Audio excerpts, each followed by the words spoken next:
Okay, we're recording.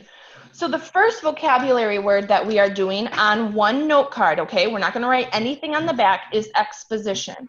Now, grab another note card, and now we're going to write the definition of exposition on a different note card, just on the front, okay? So this is different than what we did on Monday. And I'm going to spotlight my video here, guys. The exposition is the introduction to the characters, to the setting, and to the basic situation of the story. Remember, we talked about that plot mountain on Monday?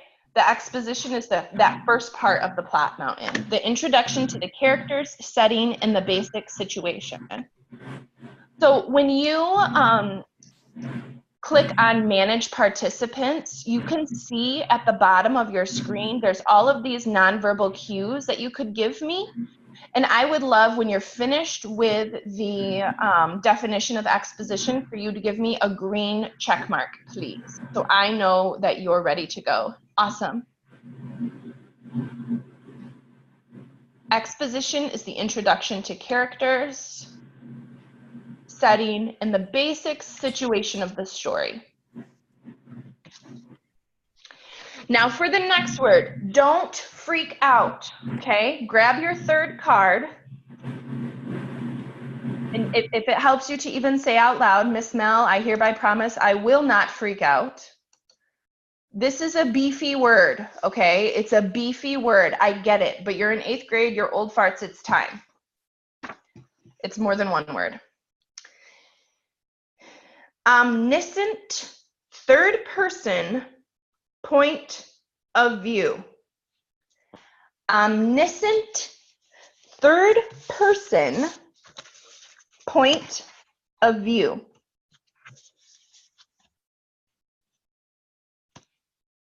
Omniscient. So some of you might have heard of the word omnipresent, like always present or all-knowing. And that is really helpful to know when you go to think about the definition of this way of thinking about point of view. The fun part is about omniscient third person point of view is that most of your realistic fiction stories that we've been talking about this year are from this point of view. This is a very popular way of writing. We write a lot through omniscient third person point of view without even knowing it. So omniscient third person point of view is when the narrator knows and tells about what each character in the text feels and thinks. Is this on a different piece of paper? This is on a different card, yes. So this is now the definition of omniscient third person point of view. It is when the narrator knows and tells about what each or all, right, omniscient, omnipresent, all-knowing, all characters feel and think. So it's kind of like what we talked about on Monday, that high-level view of the situation, right? Like, I'm watching all the things, all the characters, all the people, and I'm telling you about it. That's what omniscient third-person point of view is. Now, similar to that, and I'm teaching you guys this because third-person point of view is tricky when you think about omniscient and limited. And so I really want us to spend some time intentionally learning the difference between these two, okay? When you are ready with when you're finished with the definition of omniscient third-person point of view, can you give me a green check mark? And we'll move on to limited. Yeah, you could do 2.5. You are going to need another card, and this is going to be what, our 5th card, I think? Awesome. All right, here we go. And remember, I'm recording this, so if you need to go back, you can. Limited third-person point of view. So still third-person point of view, meaning we're using pronouns like he, she, or they. Or excuse me, the narrator is using pronouns like he, she, or they. But this is different than omniscient. Limited is just what it says. New card, 6th card. The narrator in limited third-person point of view relates the inner thoughts and feelings of one character. So the narration is limited to that of one character instead of omniscient, which is all characters. Do you guys understand the difference? Does that make sense? Nod your head, thumbs up in your camera here. Can you whatever. say that again? Yeah, so the narrator relates the inner thoughts and feelings of one character in the limited third-person point of view. Spoiler alert, you may or may not be asked questions specific to limited third-person point of view and omniscient third-person point of view on your quick check this week. Spoiler alert. Maybe, just maybe. So limited third-person point of view is interesting because everything is viewed from this one character's perspective. So it's truly as if the reader is looking at the story, the piece of writing, through the eyes of that one character. So if you guys have ever read the book Counting by Sevens, that book is narrated in limited third-person point of view. It's limited through the main character there. Oh shoot, I lost my train of thought. I was going to tell you something else. Brain fart, I don't know. Green check mark if you're good with this definition. Awesome. I love this nonverbal feedback that you guys are giving me. Oh, Miss Gabrielle, I should have made you a co-host so you could see this nonverbal communication. I am so sorry. So sorry. No worries. All right, next word. Oh, I remember what I was going to say. I knew it. I knew it would come to me. So, guys, do you remember on Monday when we were talking about craft or the author's craft? And we talked about like craftsmanship. I actually brought this here to explain that craftsmanship. This is a piece of wall hanging or a wall decor that my husband made. I told you guys he makes all this stuff out of wood, and if you look at this piece here, you can see that each one of these is an individual piece of wood that he had to angle, cut, glue, nail, and then this is where I come in. I got to design what this was going to look like. And even in the background here, each one of these is a different piece of wood that my husband scrapped, so they were extra pieces of wood from his job site. I stained them, and then he put together not only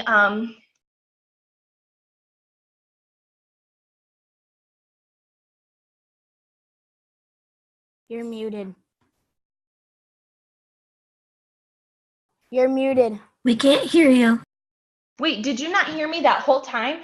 No, It was just a second ago. Oh, phew. Yeah. So do you see all of these different pieces and parts coming together to make this one wall hanging, this one piece? Do you guys see that? That's craftsmanship. The author's craft, things like point of view, details, characterization, rising action events, it's the same thing. Characterization is like those thin pieces of wood that you have to really tweak and cut and mold and make. Point of view is like the frame around it that kind of creates the whole story, brings it all together. That's what the author's craft is when we talk about that, when we read that first read and we really look at the details in the author's craft. It's what the author does, the choices that he or she makes, those details that they put in to bring something all together. Are you guys with me with that? Does that make sense to you? Okay, So point of view is a part of the author's craft. There is another point of view that we need to talk about, and that's the first person point of view. Okay, that's the first person point of view. And this is when the narrator narrates the story about themselves, right? So first person, not like me first, but first person uses pronouns like me, we, I. And remember, guys, I told you that I did not start understanding point of view until I started learning a second language, right? So I had to know that the first person pronoun for I in Espanol was yo. And so all of a sudden, when I started learning yo, tú, él, ella, usted, nosotros, vosotros, ellos, ellas, or ustedes, those pronouns in Spanish, I started getting them in English. It was like finally these light bulbs started clicking. And so in Spanish, the same rule applies. First person is the I, the me, or the we. First person point of view in writing is when the piece of writing is narrated by a character actually in the story, using the pronoun I.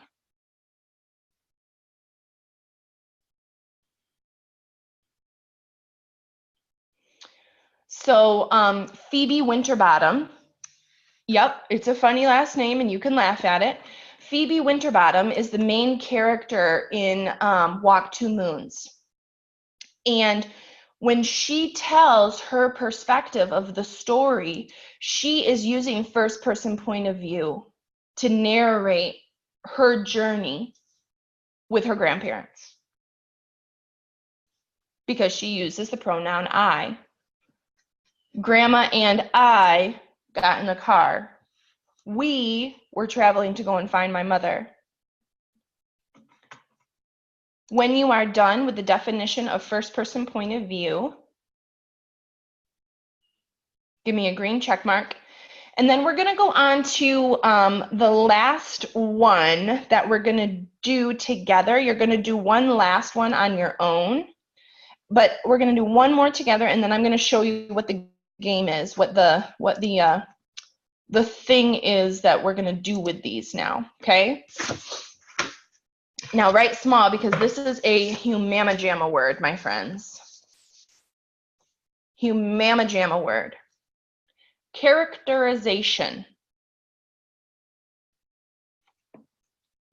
Characterization. Characterization is a part of the author's craft, guys. And it's way more than just deciding, hey, I'm gonna like make this character. Nope, we're gonna end with one last one, Claire, that you're gonna do on your own. Great question. It's more than just saying, hey, I'm writing this story and there's a character named Luke in it. It's way more than just naming a character. It goes with the author's craft, because characterization truly is, my friends, a work of art, okay? It truly is a work of art, because it not just starts the character process, it creates a character and develops it. True characterization is not just the creating of a character, it's developing it through details of physical appearance, through details of emotional makeup, through details of interactions with other characters. You can say till you're blue in the face, here's my story, and in it has Mama Bear, Papa Bear, Baby Bear, all, you know, blah, blah, blah, blah, blah. But if you don't do anything with those characters, if you don't develop them, not only do you not have intriguing characters in your piece of writing, your story's boring. It becomes a list, not a story. Do you guys see the difference? All right. And your last one, you guys are going to go and find the definition on your own in your literature textbook. You guys are going to go and find the definition for this glossary term or this vocabulary word, inciting incident. Okay? So this is the last one that we're going to do together. And with your last card, you are going to write the definition to this on it so that you have 12 full cards to do our game with. I'm not going to tell you the definition to this one. You guys are going to go search for it on your own. And remember, anytime in your coursework, in the reading where you see the word literature and it's a hyperlink, it turns into a clickable link. That's how you get to your literature textbook, okay? So now, what are we going to do with this? Go look for it. Bear with me.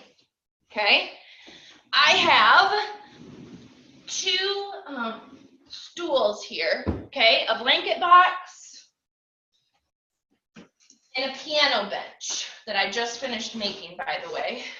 Now, if only I remembered how to play the piano. And on one of those stools, I am going to put all of the cards that have just the vocabulary words, okay? And now my stools are a little bit closer together here just to show you purposes for that purpose. But when you guys do this, I do want you to have your two spots a little bit further away from one another, okay? And I guess I can do that a little bit here. So I have my word cards on one side of the room. And then I have my vocabulary cards on the other side of the room, okay? Now, you can do this in a variety of different ways, okay? One of the ways you could do this is having things a little bit closer to you. And you can move like this, okay?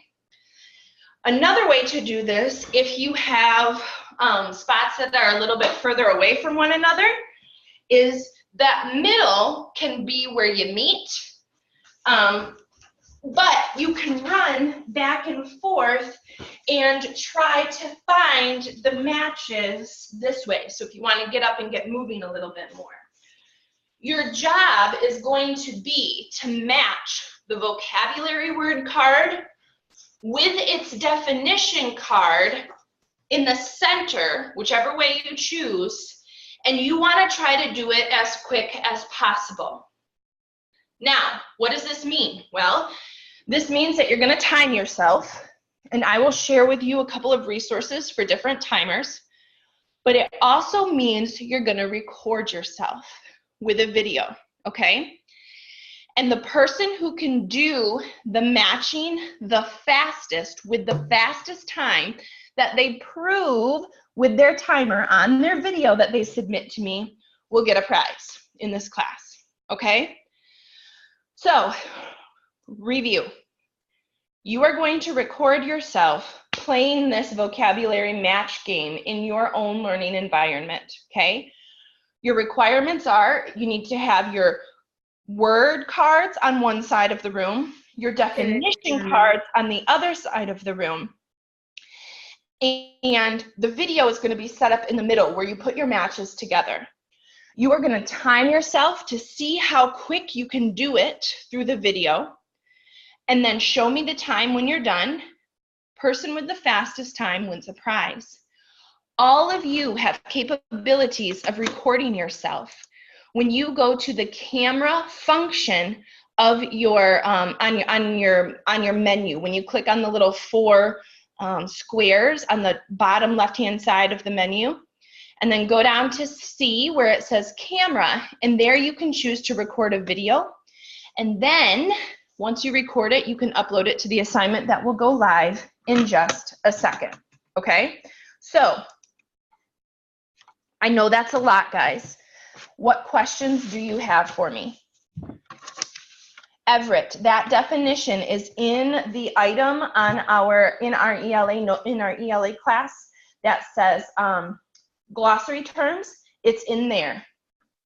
Yes, you do have to do a video because here's why. I want to see you up and moving, okay? I want to see you getting up and moving around your house, getting the blood flowing in your body. No one else will see these videos. I promise it will just be me. And the end in mind for this, guys, is to get your body and your brain working together, okay? I don't know if you guys know this, but our mind remembers more when we use more parts of our body in conjunction with our mind to complete a task. And so that's why some people like study while jumping on a mini tramp. Have you guys ever heard of that before? Because as you study, you get that rhythm going with your body and it helps your mind remember things more. Yeah, so all of the vocabulary words that you need are exposition. I will write this in the chat box also. There will be a drop box. I just haven't made it go live yet because I wanted to explain it. Inciting incident. First person point of view. Limited third person point of view. And omniscient third person point of view. Great question, Brianna. So if you have a tablet or a cell phone, you can use the timer function on that. If not, and you just simply Google free timer, you can find any free timer online also. Okay? When I put the assignment live, I'm going to put the recording of this video live also. So you guys have that. That's a great idea, Jocelyn. Awesome. Okay? Yes. When you listed them off, is characterization one of them? Oh, yeah. Where is that? Oh, that's in the center of my room. I'm sorry. Yep. And characterization. Sorry, buddy. Thank you for saying that. Okay. So this has been something I've been like dreaming up all year long, guys. You're my guinea pigs. Oh, interesting, Conrad. How do you think you could do that? How do you think you could use that?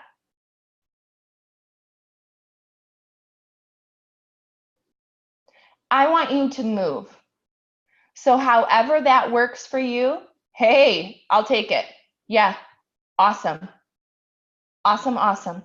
So here's what's going to happen. I'm going to end this meeting so I can get the recording up into your assignment. Your assignment is going to go live. What I want all of you to do is find that definition to the inciting incident and then get your camera ready. If you don't have enough time to record yourself now, you can do it after live lessons. But I cannot even tell you how pumped I am to see what you guys come up with. This is going to be super, super fun. Okay? And I want everyone to try it. And some of you are going to try it and you're going to go, nope, that's not for me. And some of you are going to try it and go, oh yes, I want to do this every week. The point is that we are trying to figure out how learning vocabulary or what some ways of learning and movement work for us. Okay, that's what we're trying. So everyone's trying it this week. Does not mean you have to do it for the rest of your life. You're not married to it. Okay? Where will we find that vocab word again? So if you go into our ELA class for today, there's an item on there that says glossary terms. Open those up, and that's all of the glossary terms that we're going to be working on in this mini unit. And you will need to look through and find inciting incident there. Does that make sense? Okay, I'm so excited. Have fun. Let me know what questions you have. And as soon as this recording is uploaded, I'm going to make the assignment go live for you guys, okay? All right, peace out. See you soon. Have fun.